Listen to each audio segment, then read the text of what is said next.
Let me give you a little history. At the beginning of this year, the chief pilot, John Capella, asked me if I'd come and help them with a rescue swimmer course because of my background being the ocean rescue chief for Brevard County. I retired in 2008.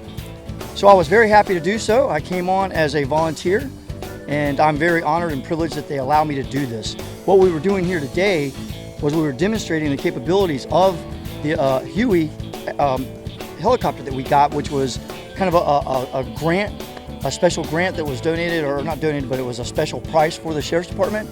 And it's got very many capabilities that we are now going to utilize, and that's where the rescue swimmer comes in, which is only part of it.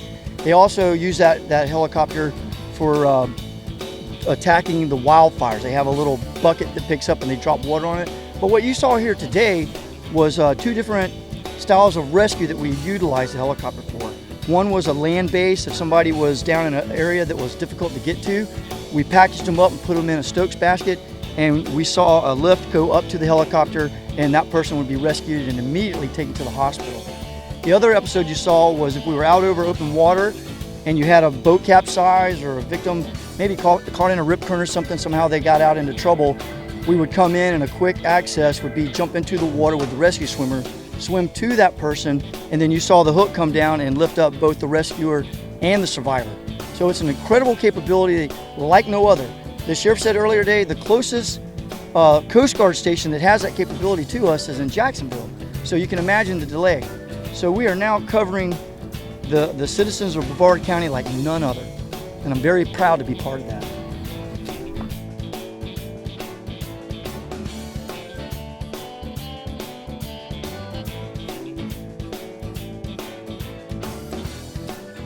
Well, thanks for asking. Actually, since I've retired, I helped develop a piece of equipment called the Rapid Diver.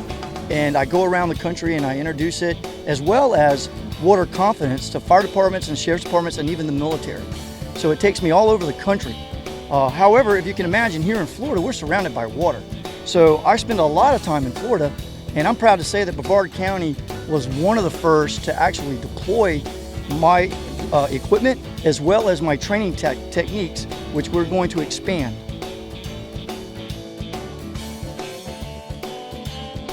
Yeah, okay, my background was I was the lifeguard chief. I started lifeguarding back in 1994 as a part-time lifeguard.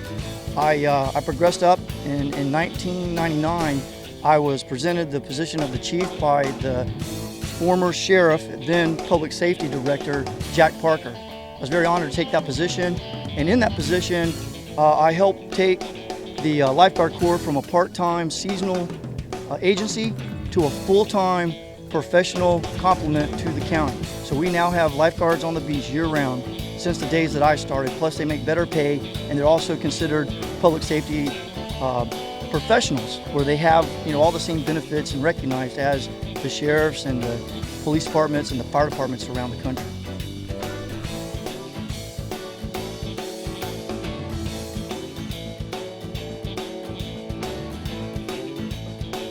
Well, the one thing that we're trying to develop here in Brevard County is that we want Brevard County to be the safest place that you can come to swim and visit.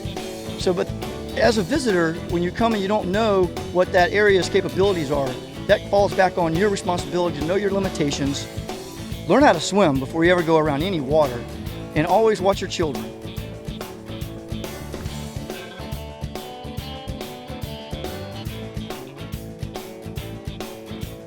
Yes, we actually have a very deadly chronic disease here called rip currents, and that is where people who are not a strong swimmer get caught in rip currents, and they get pulled out to sea, and a lot of times they get exhausted and then they drown.